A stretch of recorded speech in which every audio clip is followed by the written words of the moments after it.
Today we're going to talk about algorithms. This is week 4 and lecture 4. And if we just look on the home page, we know that you can navigate to the schedule. By the time you see this, there'll be one or more lecture video files linked here. But I wanted to remind you, especially if you're someone who's joined the class after the first couple of weeks, that it's your responsibility before class to prepare for the assessment that week. And one of the ways that you do that is to go through the notes in detail. This is the notes for week 4, and touch on each of these topics and make sure that you understand them coming to class. And there is often in the course of these notes code and a reference to, if I just back up, the zip files with code that's gone over and referred to in the notes, and, and it's your responsibility to run that. Now the files are in a zip here, but I recommend typing them from the notes and then maybe using the code files as a reference if you get stuck or something. Okay, so let's begin. I want to remind you right at the beginning that while you're running through the notes each week and reading them and watching these videos, that you're probably going to come across some problems, and you may find yourself confused or frustrated trying to work through a code problem. We all experience this, and I wanted to remind you of a couple of techniques. The first one I'll mention in this lecture is the rubber duck debugging. Maybe you have a little rubber duck. If I hold mine up, it probably is going to get green screened out because, yeah, he is. See, he's there. He goes a little bit. You can see him. I keep mine on my desk, and I code almost every day of my working life, and I have for. I hate to say it this way, but I have done this probably longer than most of you have been alive, and I can't tell you. Earnestly enough how common it is for even me with a lot of experience in programming languages that I use daily to come across a problem that I have to sit and think about. And I use rubber duck debugging, thinking out loud, breaking that problem down into simple terms, maybe terms like, rubber ducks are not too clever. Even a rubber duck could understand it. I use this technique legitimately. So, consider using it if you can do so. If you recall to week 1, we talked about this problem of a phone book. And, here there's an image of an icon for a digital phone book, which we all use these days, contact lists and so forth. But, I mentioned in the first set of notes a physical book that was really thick that we had in the old days before mobile phones. And it was a big phone book. And if you wanted to find a number, you had to leaf through the pages. And we use this as a sort of metaphor for searching. And, in the case of those phone books, the contacts were organized in some way. Maybe they were organized alphabetically like we see over here. And maybe, this is alphabetical by first name. So we had some organization imposed on it, and yet to find a name, we had to flip through the pages. So how do we do that to find an individual contact like this with a name as a reference and a telephone number? Well, the ways we talked about in this were ways that that are typical of that. Oh, I'm having a little bit of a weird thing with my screen here. Oh, there we go. Is that we would do one type of search that we referred to as a linear search, where we would go page by page, and the size of the problem for this phone book problem is the number of pages in the phone book. It's how big the phone book is, and the time to solve it would be proportional, directly related to the number of pages because we're thumbing through each page looking at the names. And, this is a straight line, and, it's a one-to-one problem. The straight line is steeper than one-to-one on this graph, but you'll see why in a moment. More or less, the shape of this line and the how steeply it rises is a way to think about efficiency of the program. The steeper this rises and the higher it goes on this y-axis, the less efficient it is. We talked about another method of going through the phone book where instead of turning one page, we turn 2 pages. And we talked about this as, we'd go 2 pages at a time until we either saw the page that had our name on it or we went 1 page past it, in which case we'd have to turn back 1 page. And so more or less, aside from that single turn back for 1 page that we'd have to do 50% of the time, this is much more efficient. It's twice as efficient. What does that do to this curve for efficiency? Well, it makes the slope of the line, if you will, a little bit less extreme.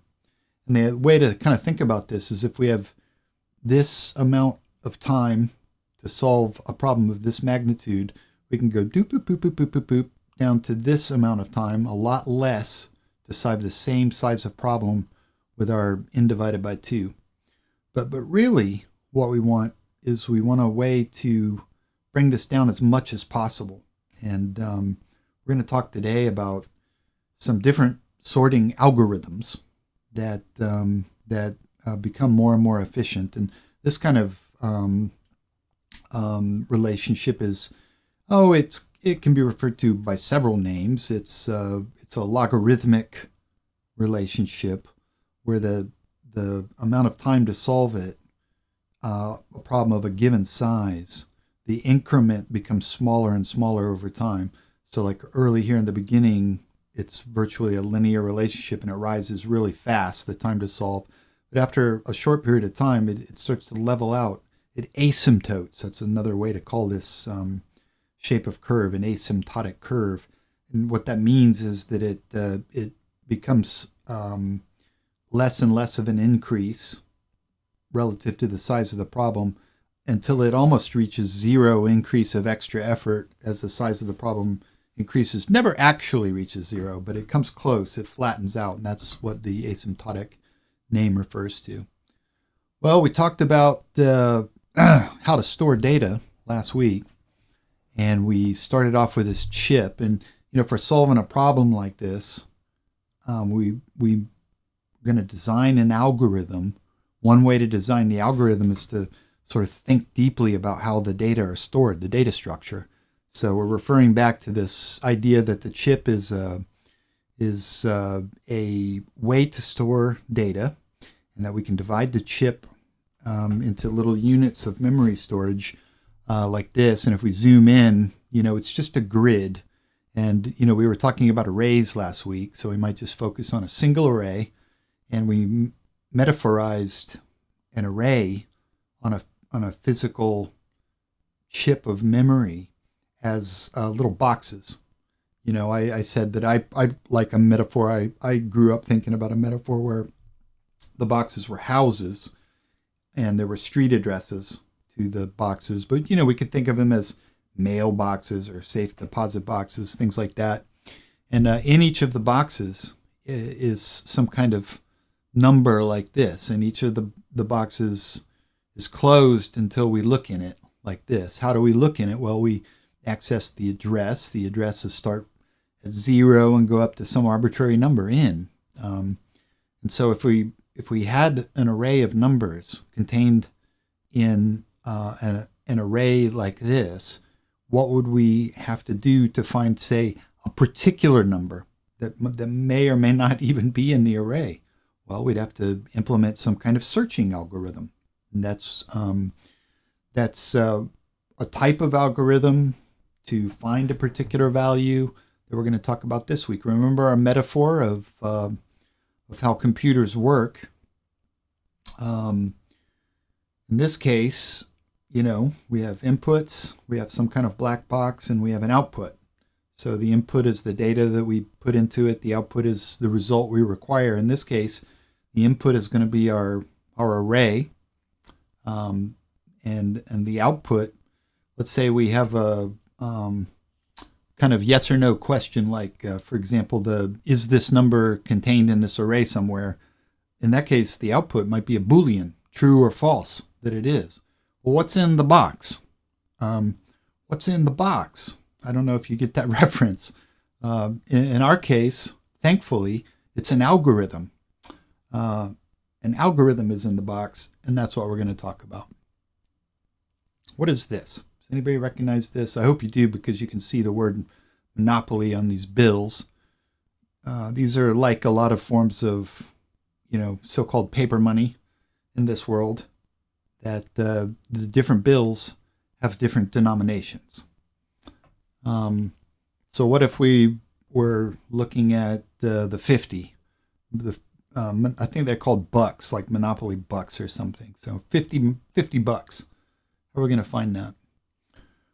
Well, we could implement something called a linear search. I'm going to leave it up to you to check out the notes and maybe run some of the code that's suggested there to implement your own linear search. But essentially how this works is the linear search searches one at a time in order of the addresses.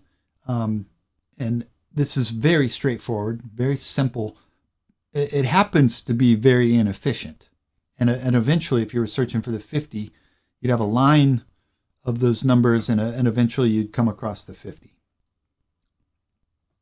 Now, this is an example of pseudocode, whereas the rubber duck debugging is one of the methods that I recommend you use. Another one I use every day. Rubber duck debugging, I actually use that occasionally if I have a hard problem.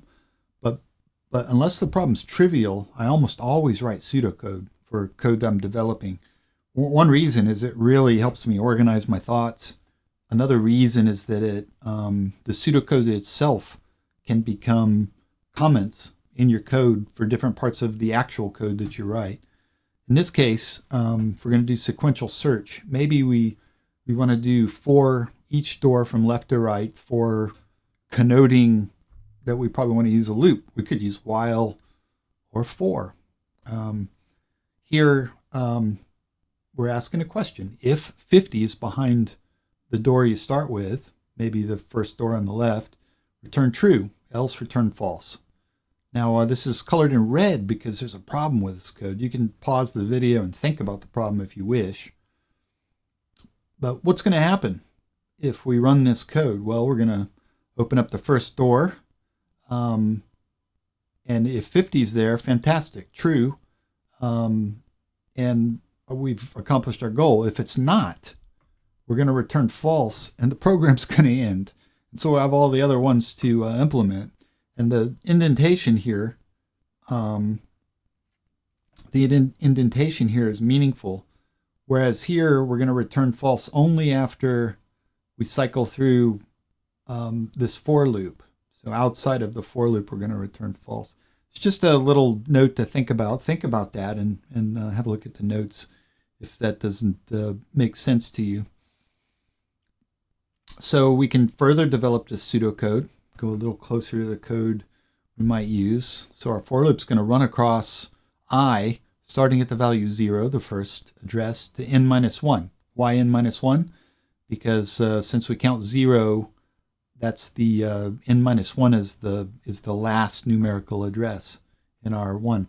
And if 50 is behind door I, we return true, cycling through everything, and we return false, so that the program doesn't end prematurely outside of that loop. All right, so one of the first algorithms we're going to look at here is called binary search. This is one where we're going to assume the numbers that we're going through are sorted ahead of time. And we're going to start in the middle. And when we move to the next one, depending on the value of the data in the box that we start with that's in the middle of the array, we're going to either move right or left, depending on whether the number we see is bigger or smaller than 50. If it's smaller than 50, we'll assume things are sorted small to large from left to right. If it's smaller than 50, we're going to go to the right because things are sorted that direction, and 50 will have to be to the right. If it's larger, we've gone too far to the right and we need to go to the left. Okay, so this has much better efficiency than linear search. Pseudocode might look like this. 50 is behind the middle door, we return true. Else, if it's 50 is less than the middle door, we search the left half, in which case we'd go to the middle of the left half. So doing the same kind of methodology on the left half. And if it's bigger, we search the middle door on the right half. Now, we need to think about the situation when we're finished. What if there are no doors left? If there's no doors left when we go through this routine, return false and cycle outside. Of course, we may need some kind of array to store what the middle is. We may need to calculate what the middle is, which would be, possibly n-1 divided by 2. And we propagate that through our code. If we go to the left, we'd want to search doors 0 through middle -1, because since we start at 0, that's the largest door on the left half, because we looked in middle, so we would go up to the limit of middle -1. And on the right, we'd start at middle +1 and go through n-1, the end of the array. And a running time for this, I've used the word efficiency a number of times so far. So we're going to talk a little bit about how to measure that and what it means, computer code. We've seen our curves. We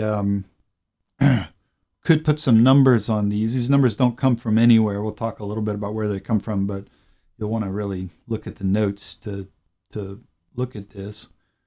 But one of the ways that we measure efficiency is with the so-called big O. Big O stands for order. And we use this concept of order in order to quantify, one way to quantify algorithms is how many steps they take until they're finished solving your problem with the output coming out of them. And so we put some numbers on here. We have our linear search on consecutive elements of an array, linear search every other element of array, and then some other solution that has this logarithmic relationship, an asymptotic relationship. So we might use an big O notation to note from a calculation the order of the magnitude. And by order here, I don't mean the consecutive order. I mean the order of how much effort it takes. And when we say an order of magnitude, for example, we usually are referring to something that if something is an order of magnitude greater than something else, it's 10 times the effort. So that's kind of what we're trying to get at here. Well, in this kind of notation, if I just back up one slide, note that we have the n divided by 2, and we specify the base of the log. Here it's log base 2. But now I've taken that away on these, and it's just log, generic log, natural log, and just n up here rather than n and n divided by 2. And the reason for that is the convention for using big O notation to look at the order of efficiency of these algorithms. We usually drop constants in this, and we just look at the base of variables that signify the magnitude or the order of efficiency. Why do we do that? Well, part of it is that ones with just slight variations of constants, even though this one is twice as efficient as this one, they still have the same relationship. And if I click to the next slide, keep your eye on how close together these are. What I'm going to do is I'm going to increase the size of the problem. I'm going to make this x-axis have a bigger scale. 3, 2, 1, boom. So now the size of the problem has got a much bigger scale. And at large scales, look, the O to the N, these are virtually the same. Little efficiencies don't mean that much, especially when we're talking about big problems. Whereas the log relationship, that's a fundamentally different relationship to N, it's log N, has got this radically different relationship for almost every value of the size of problems once it gets pretty big. So this is, just one of the conventions used in the big O notation. All right, so if we were to look at a couple of different kinds of magnitudes, we might want to kind of look on here at where some of the algorithms we've mentioned so far fall on this scale. These aren't in any particular order, but what we can see is that N squared would be a lot bigger than N, and log N is a lot smaller than N. And so if we kind of look at where we are, we can see linear search. We've already talked about this, is on the order of N. And binary, the binary search we talked about, it's much faster, by an order of magnitude, let's say. It's got the different shape. Okay, so this is just kind of a way. The specifics here are not as important. It's just the concept of the methods of comparing efficiency for these. Now, there are a couple of related measures that we use. I'm just going to go through these quick and mention them. This is the Greek letter omega, capital omega, or big omega. And we use this to measure the lower bound of possible efficiency for an algorithm. So, we have omegas for these different orders. And if we look at linear search, we're trying to find a particular value. The theoretical minimum, if we get lucky, the first element will be the one we're looking for. So the theoretical omega minimum, is 1 for linear search. It's also like that for binary search. We could get lucky and get it on our first search, but there are other ones that you can encounter. We may encounter them in this module or another one. And then we have theta. This is a capital theta, Greek letter. And we use this to notate the cases when big O and big omega are the same. We get a situation with big theta. And, are there any algorithms where this is true? Yeah, there are some. And again, may eventually encounter some of those. That's just what I want to say about that for now. Now, we have an example in the code and in the notes this week of linear search. And you can look in the search algorithms in a file called search.c. And there's a version 0 and a version 1, and I'll just leave that to you to go. Now, both of these utilize the string.h library.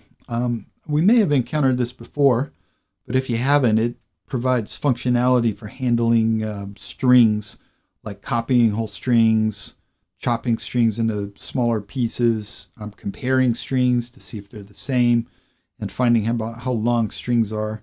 And just to remind you, for these header files and the functions therein, you really do yourself a good service by checking out the manual pages. So for example, this is the one for string.h, and you can just go to manual.cs50.io, and there's an index of one, so you can find some. Everything that we touch on in this module will be in this manual. And one of the functions that you'll encounter if you go through the code this week is strcomp, or string compare. Now this is a function that compares two strings, character by character, and if they're exactly equal, it returns 0. If it returns a positive value, if the first string to compare is bigger, or a negative value if the first string that's compared is smaller. So, this is something we exploit. If you go through the code, you'll see that. All right, so data structures. So if we're talking about storing data, for example, what if we wanted to store the data that are in the phone book? Okay, so if we store the data that are in the phone book, we have this kind of issue that we have an array of character strings that are names. We have an array of phone numbers, and what we might want is a unique data type. Maybe we call it person, to store both the names and the numbers in some kind of array organized. Maybe we call the array people, but the data type is person, and it stores both kinds of data, the name and the number. How do we do that? It sounds like a reasonable thing that would be efficient, more efficient than having two separate arrays, and how to line up those arrays and storing different data types. And maybe people, maybe a way that we would think of solving it with the tools we have so far, or to create a string for the name. Okay, that's straightforward. And a string for the number. Well, that's a little counterintuitive. Why would I say string for the number? Well, we might want to put a string for the number because sometimes the phone numbers would have special characters, like a plus sign, like a +44 for the United Kingdom, or a +1 for the United States. And so another reason is that we store numbers when we want to perform mathematical operations on them. But we don't want to ever perform mathematical operations on a telephone number.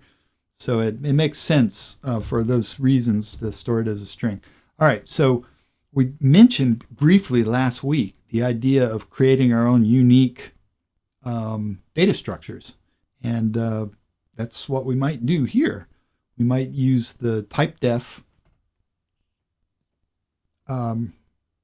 declaration to create a struct. And within the struct, within the curly braces, we would name the elements contained within our new data type. And then we would name our data type at the end with a semicolon. There's a little bit of a peculiarity in the C language when you declare a new struct, that it tends to want the name on the same line as the curly braces. You can experiment with this yourself, but this will work, and this may or may not work. So be aware of that. And you can check out the code in phonebook1.c to see a way to save data exactly like this in the phone book and how this is structured. So, all right, so we're going to talk about some sorting algorithms now and get a little bit deeper into them.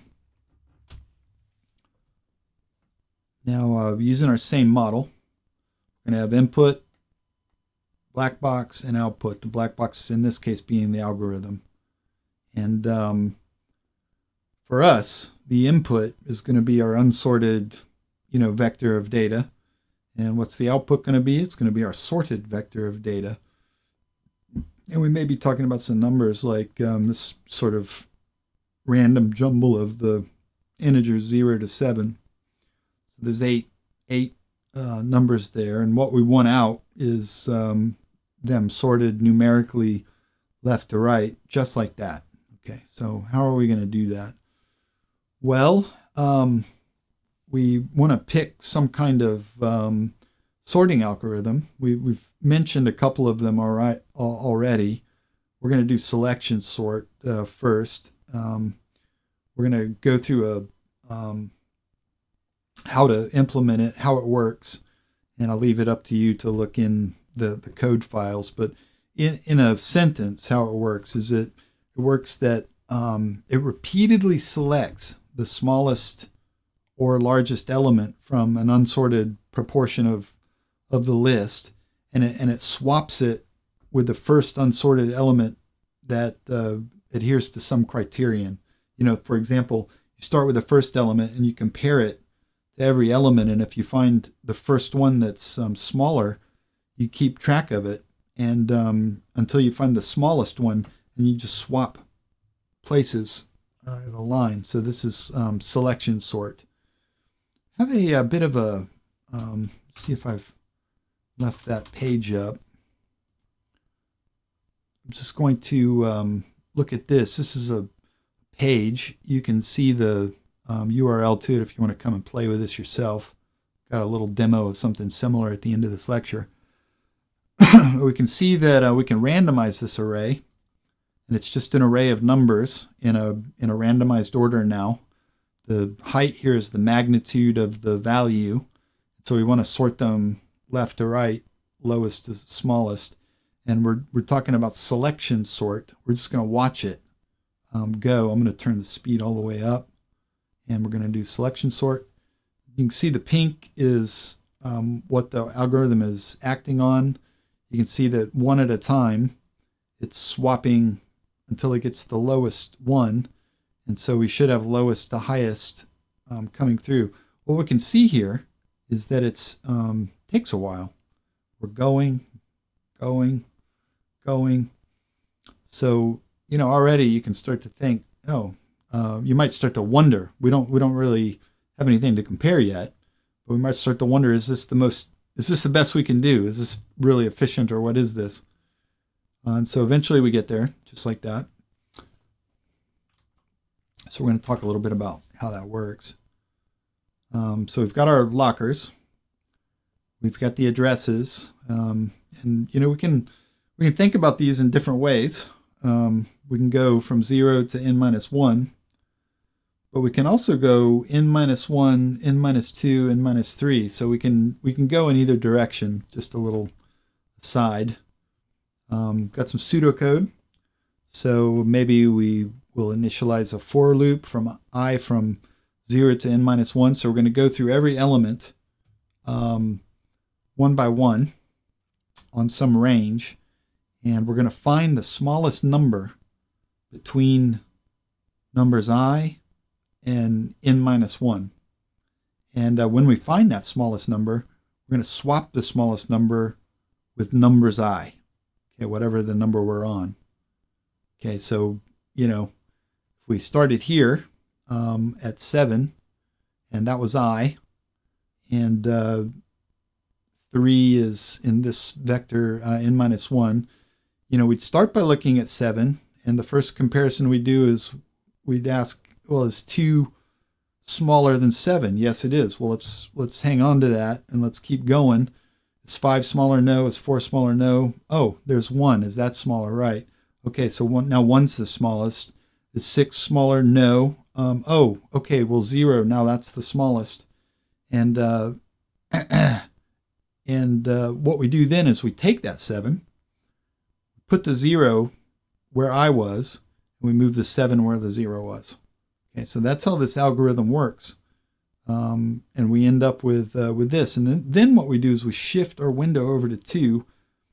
Now 0 is outside of our window, and we start going through that process again. Well, we have a maximum number of steps that we're going. It goes up to n-1, and then n-2, and then n-3, and so forth.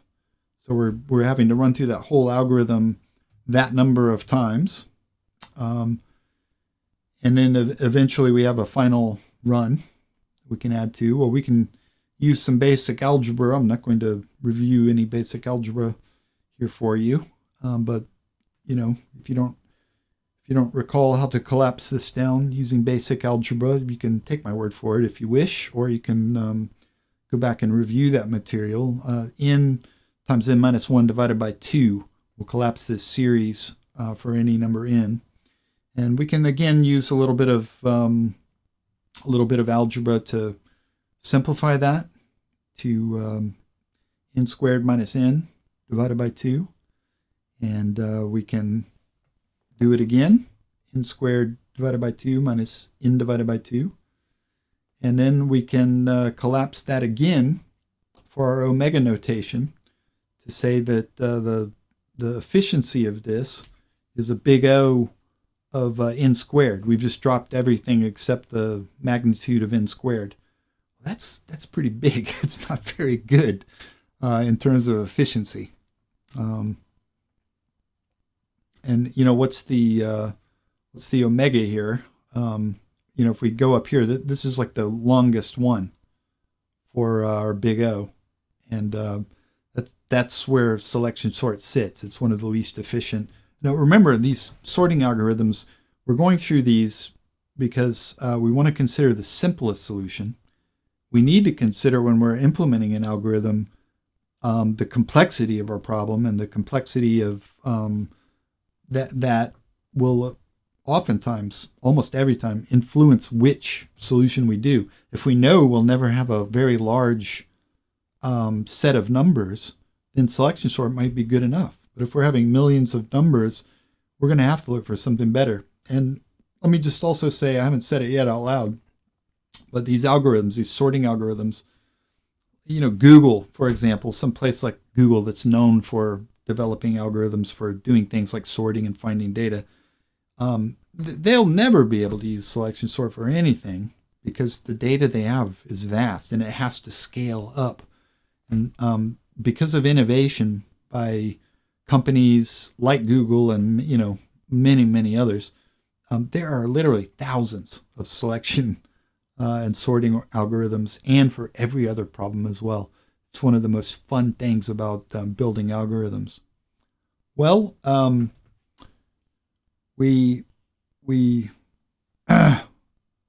going to look at another bit of pseudocode here. Here's the pseudocode that we just looked at. We looked at our boxes in this notation. We looked at the omega for this problem. We put selection sorts omega at the same magnitude there. And so it's not efficient. Let's go to the next one. Let's go to another very popular one that is very pleasing to think about. Now, this bubble sort, we're going to go back to our visualization here. We're going to randomize our array, and thankfully we have a bubble sort here. So we're just going to watch it work for a second. Notice the pattern of comparisons is going down, and the pink ones that are being considered are pairs that are being compared all the way down from the beginning every time. And the reason this is called bubble sort is you see the largest one that's chosen at each of these comparisons is being moved to the end. So it's like the largest number that results is bubbling its way to the top. That's why it's called bubble sort. It's kind of nice too, because when you start from the beginning and you're always looking for the biggest one in your comparison, it's like the bubble grows. Okay, so like the last algorithm, this one works in the opposite direction in a sense that we're only going to the array up to the last operation here, whereas for selection sort, we increment it up in the other direction. So we're only doing the last part of the array every time. So already that should give you a hint that the algorithm for bubble sort, even though we're going to look at it, is not that efficient. So here we're going to repeat the pseudocode n times. We're going to have another for loop. This time we're going to go from 0 to n minus 2. And the reason we would go from 0 to n minus 2 is because we already would have sorted the very last one. So we're only going to go up to the one before the last one for our last run. Okay, so again, there's some code in the notes, and you can look at this in more detail if it's hard to think about from just the slides. And what this does at every iteration is it compares I to the next number, I plus 1, and asks if they're out of order, and if they are, it swaps them. And it does that iteratively for the whole of the remaining vector. So we actually repeat this n minus 1 times because we end up with that last one that's always the largest one. So again, here we have our array. We have our indices that in this case it's I and I plus 1. There's a little bit of a model here. Can't see my own screen. Let me get it up here so I can kind of attempt this. You see, there we go. Yeah, my fingers won't go all the way up there, so I'm not going to attempt it. But there's a little bit of a metaphor here where, you know, you're pointing your left hand here and your right hand here as we go down and go through the comparisons. So here we're asking, is 7 smaller than 2? It's not. And so we're going to switch where they are. Then we shift it. Is 7 larger than 5? You know, no, it's not, so we shift them. Now we shift to the left. Is 7 smaller than 4? No, it's not, so we shift them. 7 smaller than 1? No, it's not, so we shift them.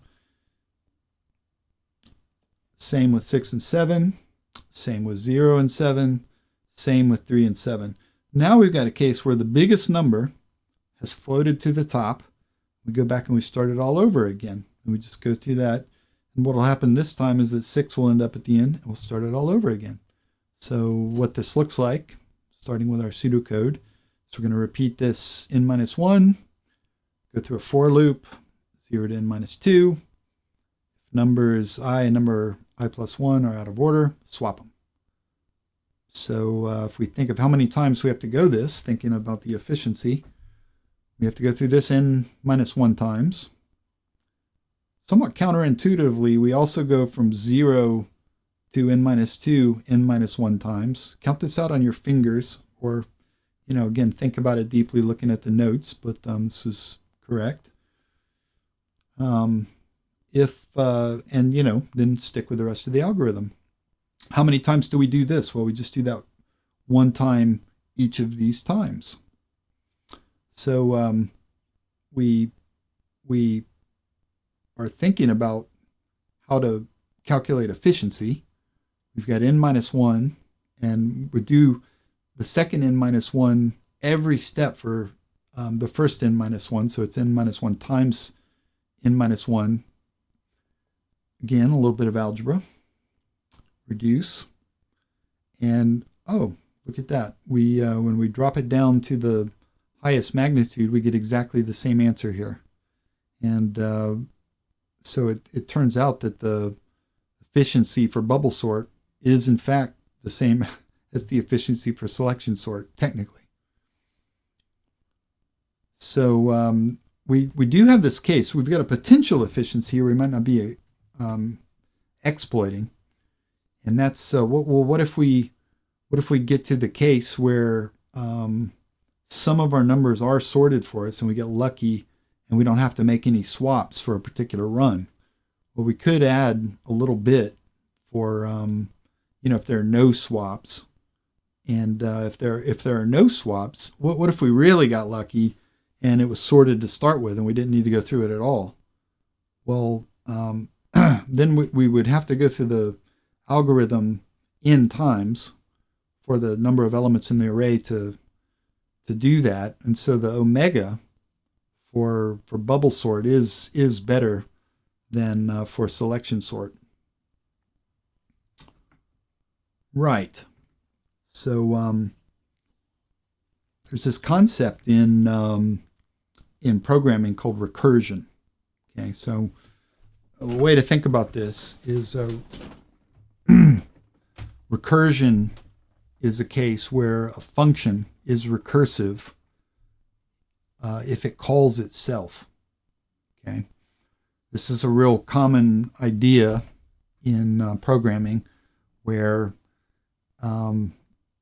you may want some functions to actually call themselves if you can break the problem down into smaller and smaller pieces. that suits some condition, and if the condition isn't met, it ceases the recursive calling.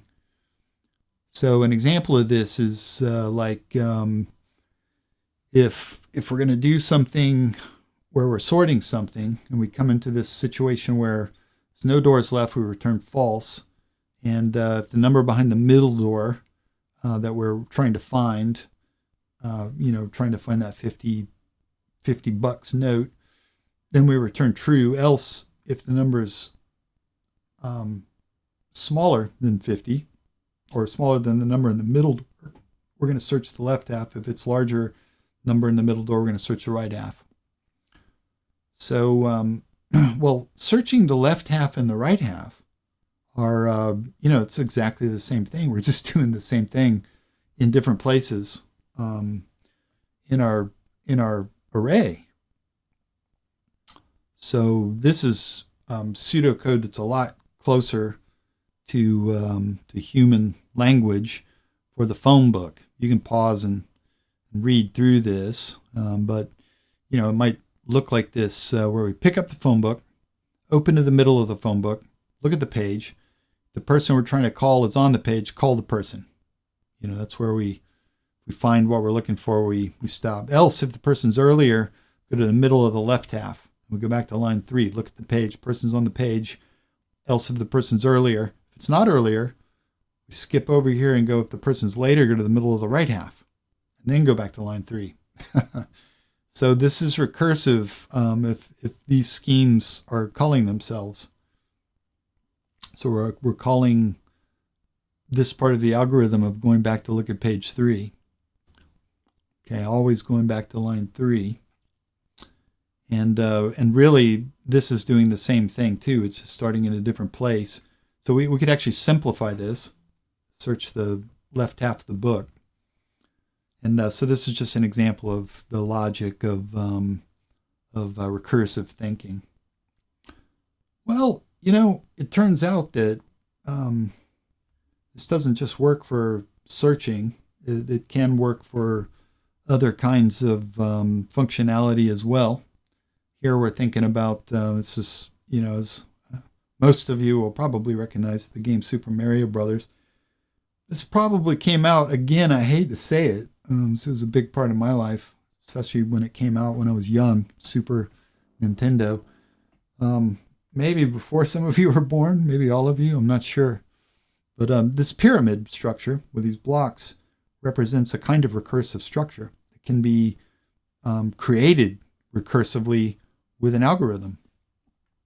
And, I'll leave you to look. I'm not going to talk about this in a lot of detail, but if you look in iteration.c, you'll be able to see a recursive structure for implementing this. And, I hope you can see quite easily that, we've got 4 levels to this, each one of them just one block smaller in an iterative fashion. So if we were building the structure, we could iterate around, and there's actually a if we search Google for recursion,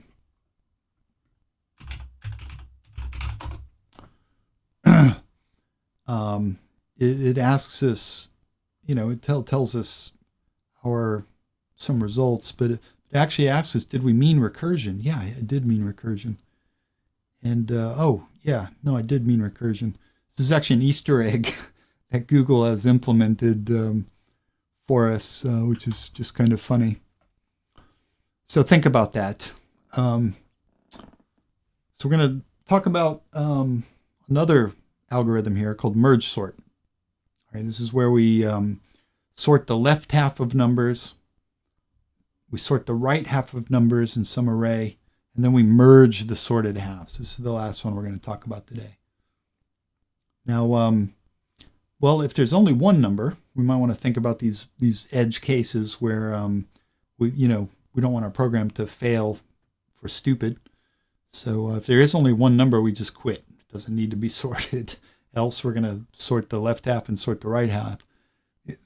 this is pretty straightforward, but what do I mean by merge the sorted halves? Well, here's where that two finger method comes. And I mean that if we merge the halves, what we might do is, use that metaphor, put our finger on 1 and our finger on 0 and say which one's smaller. And then that's the one that we pick first. And then our left finger's on 1 and our right finger's on 2. Okay, so we're going to go through an explicit example here, looking at both the sorting the left half, sorting the right out half, and also the merge of the sorted values. So here's our array. It's unsorted. Let's put it up at the top. Let's put it in an array. We're going to sort the left half first. So what we do is we divide the left half. Okay. Now this is not one number. So recursively, we're going to call our function. And how do we sort this left half? Well, we're going to first divide the left half to sort. So that's the left half of that, 63. And now we're going to sort this part. And so we consider the 6 and we consider the 3 using our left finger and our right finger. We know that 3 is smaller, so we're going to put 3 back and put 6 back like so. Then we're going to do the same thing with the right half. So going through our algorithm, we're going to separate it. Left finger on 4, right finger on 1. Which one's smaller? 1. 1 goes back in, and 4 goes back in. Now we're going to sort these two halves. So left finger on 3, right finger on 1. Which one's smaller? It's the 1. Left finger on 3, right finger on 4. Which one's smaller? It's the 3. Left finger on 6, right finger on 4. Which one's smaller? 4. And 6 goes back in. So now we've sorted the left half. We're going to do exactly the same to the right half. I'm going to go through this one a little bit faster, so you can slow the video down if you want. But we're going to bring down the right half, and then we're going to divide the left side of the right half so that we can sort it. We're going to pull down the 5 and the 2. We're going to sort them in order by comparing them. We're going to do the same thing with the right half, 70. Pull down the 7 and the 0. Which one's smaller? That goes first. And then we're going to merge these. Left finger on 2, right finger on 0. Left finger on 2, right finger on 7, 2 goes in. Left finger on 5, right finger on 7, 5 goes in, and 7. Now we've got two sorted halves. How are we going to merge these? Left finger on 1, right finger on 0, 0 goes in. Left finger on 1, right finger on 2, 1 goes in. 2 goes in, 3 goes in, 4 goes in, 5 goes in, 6 and 7. Now we have our sorted algorithm with our merge sort. Thinking about efficiency here, we have to think about all the steps that we did. This is it, completely exploded. We have these different levels of the operations we had to do. How efficient is it? Well, it turns out that it fits this log base 2 of n, and log base 2 of 8 is 3, and that's the number of levels of chopping that we had to do. And so we've got log of 2 to the 3. And if we want to think about our efficiency, we're really simplifying this. So we just drop the base of the log, and we end up with n log n. So we can come up with a bit of an efficiency for merge sort. So it's more efficient in our ranking of efficiencies here. If we consider our omega, it turns out it's the same as the big O, and so is the theta, because they're the same. It's a theta kind of operation, and it's better than the others. And one of the last things I want to do is just have a visual overview of some of these sorting algorithms It's going to be a grid. It'll look like a mess, but it takes a few minutes for the mess to run. I'm going to watch it with you here. It's a panel of 9 panels in the 3 algorithms we talked about today on the left-hand side. So let's just go out watching this if it'll run. If it doesn't, I'm going to have to open it up. Hope you can hear my the sound.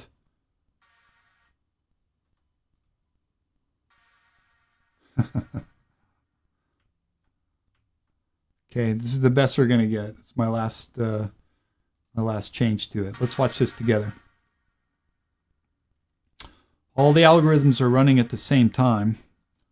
See selection sort up here, or merge sort here, bubble sort here. You notice up at the top left that the selection sort's going from the left-hand side, bubble sort's going from the right-hand side. We've already finished our merge sort. And we've got some other things in the middle, shell, quick, and comb. Heap sort is already finished. Insertion sort is just about finished. Cocktail sort is going from both directions in the middle. Boy, it's taken a long time. Selection sort finishes. Cocktail sort finishes, and the worst one of all is bubble sort. Even though it's fun, it's cool, it's got a playful name, it sucks the hardest. There we go. We're not going to watch the rest, although if you want to, you can see the URL in the slides. You can follow it. And that's all I have, and that's all I have to say about that.